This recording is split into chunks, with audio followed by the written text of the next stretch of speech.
ముఖ్యమంత్రి రేవంత్ రెడ్డి సారథ్యంలో ఇంతకాలం పాటు ఎలాంటి విభేదాలు లేకుండా కాంగ్రెస్ పార్టీ అంతా ఒకే తాటి మీద నడుస్తున్నట్టుగా కనిపించినప్పటికీ తాజాగా కాంగ్రెస్ పార్టీలో అంతర్గత కుమ్ములాటలు లేదా ఆధిపత్య పోరాటం ఇవన్నీ కూడా ఉన్నాయి, తలెత్తుతున్నాయి అనేటటువంటి అంశం ఈరోజు బహిర్గతమవుతోంది. ముఖ్యంగా మునుగోడు శాసనసభ్యుడు మాజీ ఎంపీ రాజగోపాల్ రెడ్డి రేవంత్ రెడ్డి మీద చేస్తున్నటువంటి వ్యాఖ్యలు రాజకీయంగా కొంత ఇబ్బందికర పరిస్థితిని కలిగిస్తున్నాయని చెప్పచ్చు. గతంలో శంషాబాద్ మహబూబ్నగర్ మధ్యలో జరిగినటువంటి కార్యక్రమంలో రేవంత్ రెడ్డి అధికారం గురించి కొన్ని వ్యాఖ్యలు చేశారు. ఇంకో 10 సంవత్సరాలు తానే ముఖ్యమంత్రిగా కొనసాగుతానని ఆయన చేసినటువంటి వ్యాఖ్యల్ని ఆ రోజు కోమటిరెడ్డి రాజగోపాల్ రెడ్డి గట్టిగా ఖండించారు. కాంగ్రెస్లో అట్లాంటి సంస్కృతి లేదు, అధికారం ఒకరి సొత్తు కాదు, ఎవరు వస్తారో అప్పటికి ఏమీ తెలియకుండా మీరే ముఖ్యమంత్రిగా ఉంటారని ఏ విధంగా మీరు అనౌన్స్ చేస్తున్నారు అని చెప్పి ఆయన గట్టిగా ప్రశ్నించారు. అది మొట్టమొదటిసారి బహిర్గతంగా రాజగోపాల్ రెడ్డి చేసినటువంటి విమర్శ రేవంత్ రెడ్డి మీద.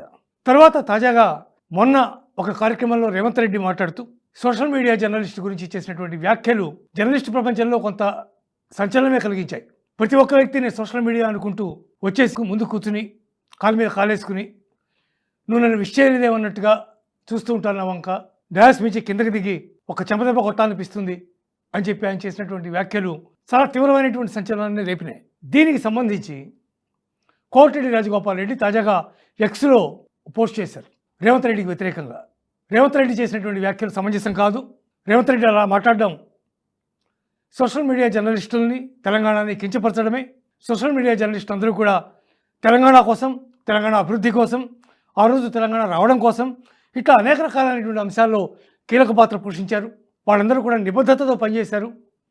అలా నిబద్ధతతో పనిచేసేటటువంటి జర్నలిస్టులకి సోషల్ మీడియాలో ఉన్నా సరే వాళ్ళకి నేను మద్దతుగా నిలుస్తాను, ఈ వ్యాఖ్యలు సమంజసం కాదు అని చెప్పి ఆయన ఎక్స్లో పెట్టినటువంటి పోస్టు అంతర్గత కుమ్ములాటల్ని మరింత బహిర్గతం చేస్తున్నాయి. ఓ పక్క ఇక్కడ తెలంగాణకి ఇన్ఛార్జిగా వ్యవహరిస్తున్నటువంటి మీనాక్షి నటరాజన్ పాదయాత్ర చేస్తున్నారు.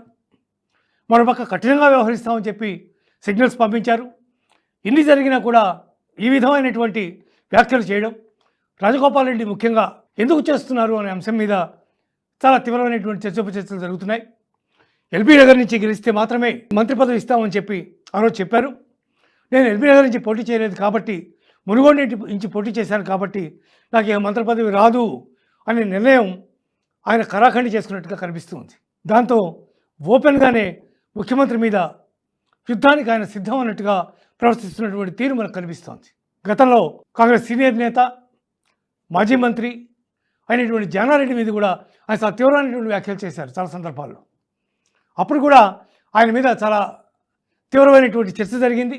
యాక్షన్ తీసుకోవచ్చు బహుశా అనేటటువంటి మాటలు కూడా వచ్చినాయి. కమిటీకి అప్పచెప్పాలి ఆయన్ని, క్రమశిక్షణ కమిటీకి అనేటటువంటి సందర్భం కూడా వచ్చింది.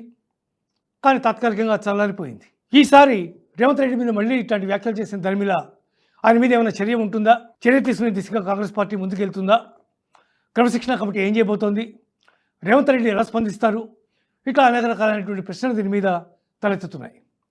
2023 ఎలక్షన్కి ముందు నుంచి కూడా తాను బయట నుంచి తెలుగుదేశం పార్టీ నుంచి వచ్చి కాంగ్రెస్ పార్టీ రాష్ట్ర అధ్యక్షుడిగా ఎదిగి పార్టీ మొత్తాన్ని ఒక తాటి మీదకి తీసుకొచ్చి, తనతోపాటు చాలామంది హేమహమీలు ఉన్నారు.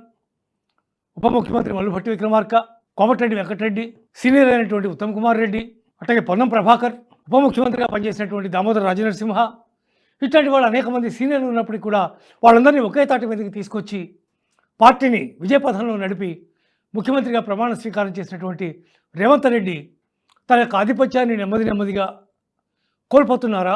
ఇప్పుడు వచ్చినటువంటి రాజగోపాల్ రెడ్డి వ్యాఖ్యలు ఈ విధమైనటువంటి అభిప్రాయాన్ని కలుగజేస్తున్నాయా అనే అంశం ప్రస్తుతంగా చర్చనీయాంశమైంది.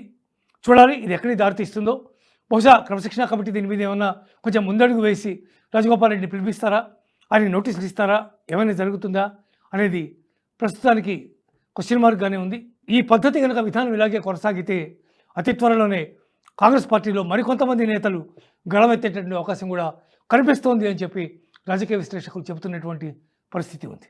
ఈ వీడియో మీకు నచ్చినట్టయితే లైక్ చేయండి, 10 మందికి షేర్ చేయండి. అలాగే కామెంట్ల రూపంలో మీ అభిప్రాయాలను మాతో పంచుకోండి. Nationalist hub group of channels ను సబ్స్క్రైబ్ చేసుకుని తెలుగునాట జాతీయవాద జర్నలిజాన్ని ప్రోత్సహించండి. ఈ వీడియో కింద ఉన్న బెల్ ఐకాన్ పై క్లిక్ చేయడం మర్చిపోవద్దు.